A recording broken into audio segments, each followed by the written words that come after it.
Okay. So, where to go? How do you know you don't use, 10 to 1 and then 10 to 1, then 10 to 1? Again, there's some overlap. You go as fine as you want and then you back up a little bit with some overlap on your lapping films and you look to take it finer. Now, the strops almost repeats the lapping film.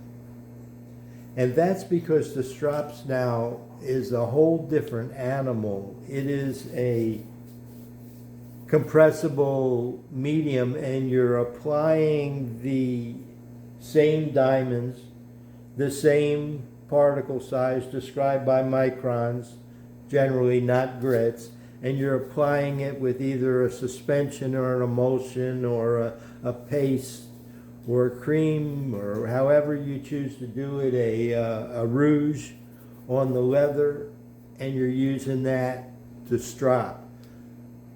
I don't think you could find a rouge with the diamonds, but the lapping film, the paste, all those are made and manufactured in the marketplace and labeled with the diamond particle size such that you can compare them with the lapping films and the leather, especially if you buy from Wicked Edge or you buy from one of the reputable dealers like Genda or Gritomatic or whatever.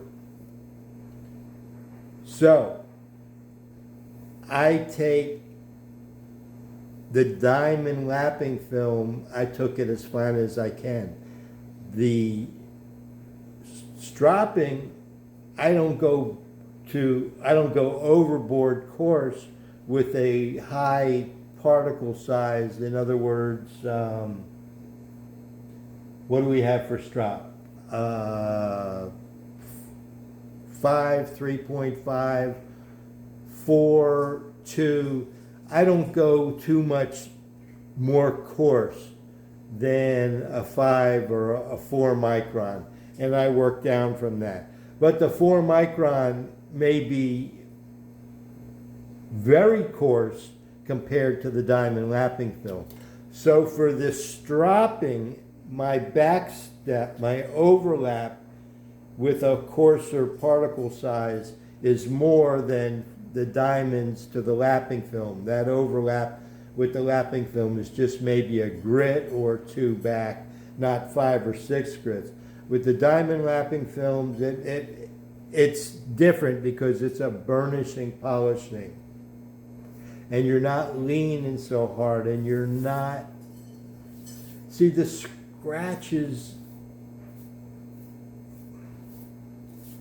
We're laying scratches like this, and we're working on it to remove these scratches so they get shallower and shallower.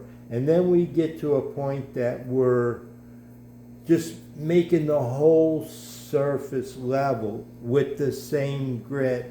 And because we're changing the substrate from something more solid that's going to hold that diamond tight, and if it falls off, there's because it's maybe a thicker plate of diamonds, maybe there's more behind it than with the lapping film. I don't know. All I know is the same grit on the tougher metal plate imparts a deeper scratch, even though you can see the spacing on the scratches is the same.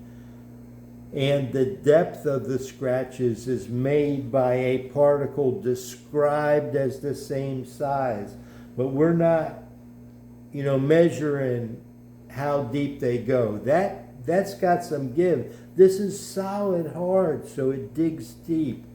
The vinyl, it's softer, it compresses a little, it slides a little, even though it's glued down. There's some, it like moves just a little bit like that, and then the burnishing of, so each, even though it's the same diamond particle and the same size, and the overlap put together, that's what gives you the polished edge. If you work carefully and clean your hands and wipe the sides of the knife and do all that stuff and follow the right strokes and do the best you can. It is a rabbit hole, and there's no book on this. There's no encyclopedia, which is why I try to share that this is what I saw and I learned so that others can understand what I shared and give me their feedback so we can build this body of knowledge for using these stones, whether it be for a wicked edge that you do both sides or any other guided sharpener. It's all the same thing right now when we're talking about diamond stones. Thanks.